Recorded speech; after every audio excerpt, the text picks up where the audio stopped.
Hello everyone and welcome to my channel. How are you today? Are you okay? Good, excellent. متابعيني الأعزاء، اليوم درسنا هو حيكون عن القواعد تكملة لدرس السابق اللي كان هو عن المضارع البسيط، الجمل الإيجابية أو positive sentences. اليوم راح يكون درسنا عن negative sentences أو الجمل المنفية. قبل ما نبدي بالدرس لا تنسون تسوون اشتراك على اليوتيوب ولايك لصفحتنا على الفيسبوك. Okay, very good, excellent. Are you ready? ما سمعت. Are you ready? Okay, يلا خلينا نبلش. قبل ما نبلش بالنيجاتيف sentences بس حبيت أذكركم إحنا شو وقت نستخدم ال present simple. مثل ما شفتوا البارحة أو بالدرس السابق ال present simple نستخدمه لما نتكلم عن daily activities، الروتين، frequent activities والhabits أو الهوبيز. ما راح أشرح لكم مطولا عن هذا الموضوع. إذا فاتكم الدرس السابق راح أخلي لكم اللينك بأعلى الفيديو أو بأعلى الشاشة. اضغطوا على اللينك حتى تشوفون الفيديو السابق. أوكي. للتذكير فقط، ال present simple ال positive sentences أو الجمل الإيجابية شلون نستخدمها أو شلون ننشئ الجمل الإيجابية. هي مثل ما قلت لكم سابقا دائما يكون عندنا subject وورا السبجكت يجينا الفعل بالمضارع، ولما نستخدم الضمائر هي she it لازم أخلي s بعد الفعل. أوكي، تقدرون تروحون تشوفون الفيديو السابق اللي خليناه البارحة أو أمس وتتفرجون عليه وتتعلمون أكثر، والفيديو هو مفصل كلش مفصل وبس. يلا خلينا نبلش هسه بالنيجاتيف sentences أو الجمل المنفية. طبعا الجمل المنفية باستخدام the present simple أو المضارع البسيط. أوكي، negative sentences كقاعدة أساسية لا تنسوها أبدا. حتى نسوي الجمل لازم يكون عندنا دائما subject الضمير I, you, he, she, it, they, we.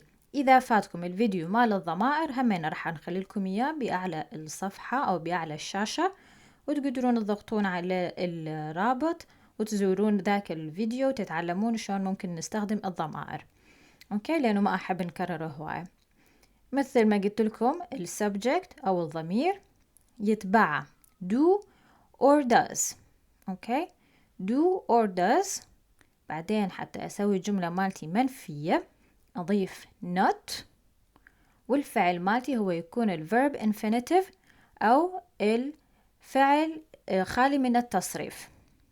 أوكي، لا تنسون عندي do does بعدين not بعدين الverb infinitive. أوكي، هنا أنا شوفوا خليت لكم هذا الدو ويا شنو استخدمها ويا يا ضمائر. نستخدمها ويا ال I, you, they and we. أوكي، نستخدم الدو ويا ال I, you, they, we. ال does نستخدمها ويا he, she, it. أوكي، لا تغلطون، ال does ويا he, she, it، والدو ويا I, you, they, we. أوكي، طبعا أكيد لا تنسون بعد هذولا يجي ال not والverb infinitive. أوكي، هسا راح نشوف ال conjugation أو تصريف الفعل بالنيجاتيف form. نيجاتيف form يعني الصيغة المنفية. هنا راح نصرف الفعل to be، لأنه احنا قلنا verb to be هو من الأفعال الأساسية باللغة الإنجليزية. أوكي، I am not. You are not. He is not. She is not. They are not. We are not. It is not. Okay?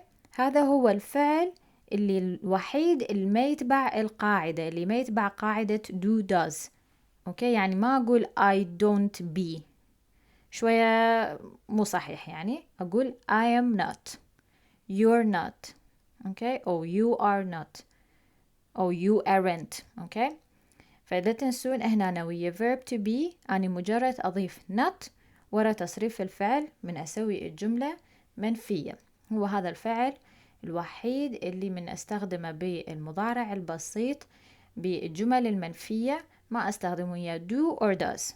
أوكي. directly أو مباشرة أضيف not وراء الفعل. الإكزامبلز اللي متعلقة بهذا الموضوع على مود تشوفون شلون ممكن أني أطبق هاي القاعدة بالجمل.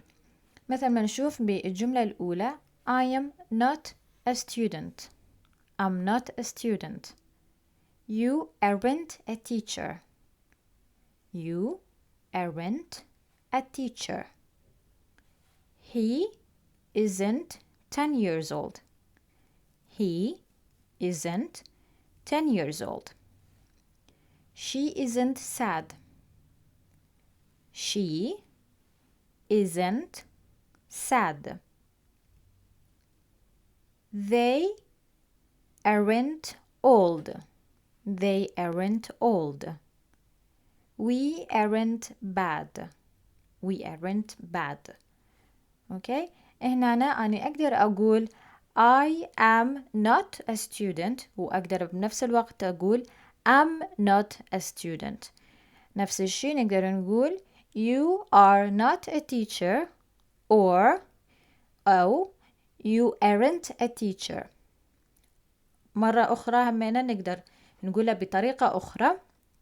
نقدر نقول You're not a teacher.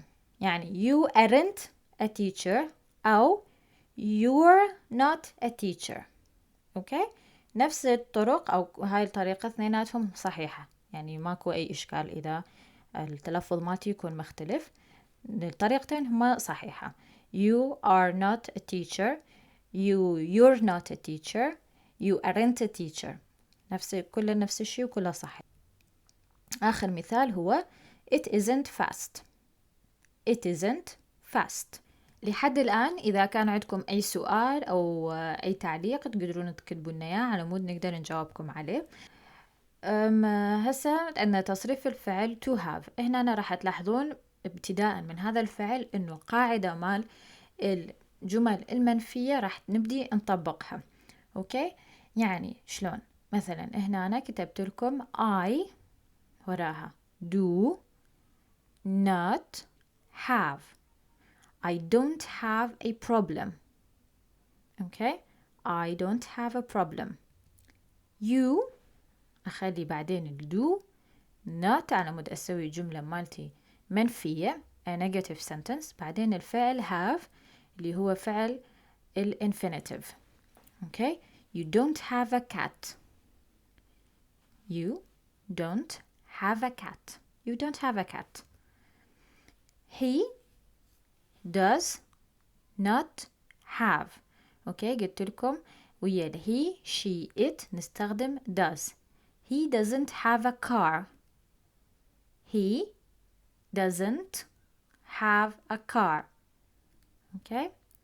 she نفس الشيء قلنا نستخدم ال does not have. She doesn't have friends. She doesn't have friends.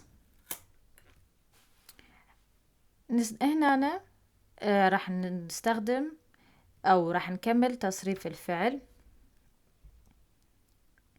مثلا بالجمل أو ويا الضمير they do not have. They don't have a cake. They don't have a cake. Okay. نشوف ويا ال we do not have. We don't have papers. We don't have papers. We don't have papers. آخر مثال هو ال it. It does not have. It doesn't have colors. It doesn't have colors. Okay. إذا كان عندكم أي إشكال مع أي vocabulary أو مفردة كتبونا بالكومنت إذا ما تعرفون معناها نجاوبكم عليه بدون أي إشكال. وأكيد لا تنسون تروحون تسوون سبسكرايب للقناة. خلينا نكمل هسه ويا فعل الله. طبعا انتبهوا على هذا الفعل كلش زين. أوكي. لأنه هذا الفعل هنا راح نستخدمه كفعل رئيسي وكفعل مساعد. اوكي، انتبهوا كلش زين. شوفوا هنا عندي مرتين do. I do not do. الأول الدو الأولى اللي بالأصفر أو بالبرتقالي هو الفعل المساعد.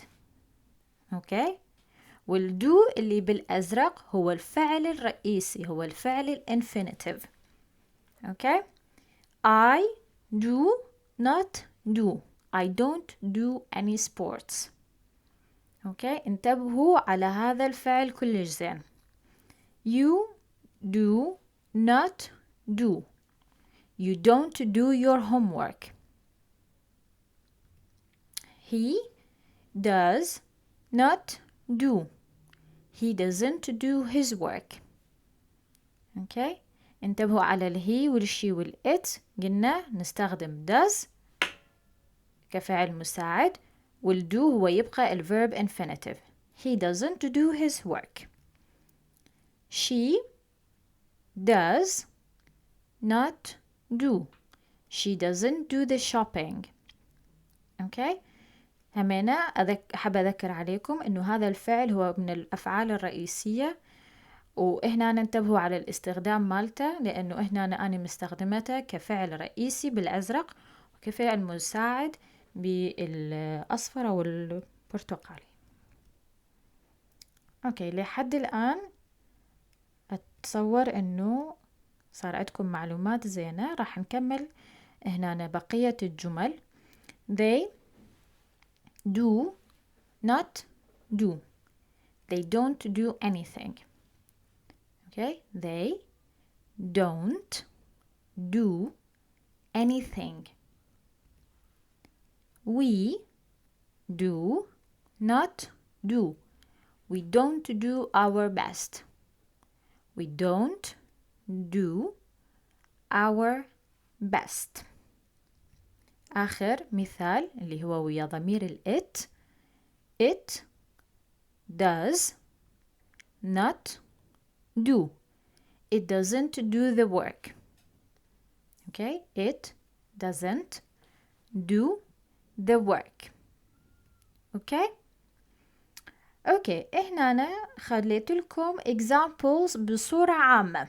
اوكي، مستخدمة أفعال أخرى طبعا، لأن أنا ما راح أذكر لكم كل الأفعال باللغة الإنجليزية، بس راح نحاول قدر المستطاع نستخدم أفعال متعددة بالأمثلة على مود تشوفون. بس هو يعني هنا بالجمل المنفية أو بالنيجاتيف sentences الفعل يبقى كما هو، الverb infinitive ما عدا verb to be أضيف له not ورا تصريف الفعل. أوكي، شوفوا هنا أول example. I don't read every night. I don't read every night. أوكي، انتبهوا every night هنا نكتبها ككلمتين فقط. every day أكتبها كلمة واحدة. أوكي، هنا you don't run at the weekends. Okay, you don't run at the weekends. He doesn't go to the market in the evening. He doesn't go to the market at or in the evening. She doesn't drink coffee. She doesn't drink coffee. She doesn't drink coffee. They don't live here. They don't live here. We don't play tennis. We don't play tennis. Okay. يلا انتو همينا بالكومنتات كتبونا examples. خلينا نشوف تقدرون تسوون او تنشئون جمل باستخدام المضارع البسيط. كتبونا positive sentences and negative sentences. البوب كويز بنهاية الدرس راح يكون كالتالي. He at the library. He أو فراغ at the library. option الأول، الخيار الأول don't study. الخيار الثاني doesn't study. الخيار الثالث doesn't studies. والخيار الرابع doesn't studies بس الكتابة تختلف يعني. اوكي، كتبونا الإجابة مالتكم بالتعليق. إذا حبيتوا فيديونا لليوم لا تنسون تسوون الاشتراك على قناتنا باليوتيوب ولايك لصفحتنا بالفيسبوك. أحب أشكركم على متابعتكم وإصغائكم. إذا كان عندكم أي سؤال أو استفسار خلونا إياه بالتعليقات. ترقبوا حلقتنا الجاية راح تكون عن كيفية إنشاء الأسئلة. كيفية إنشاء الأسئلة باستخدام المضارع البسيط. Okay? Good. Thank you for listening. Have a good day and see you soon. Goodbye.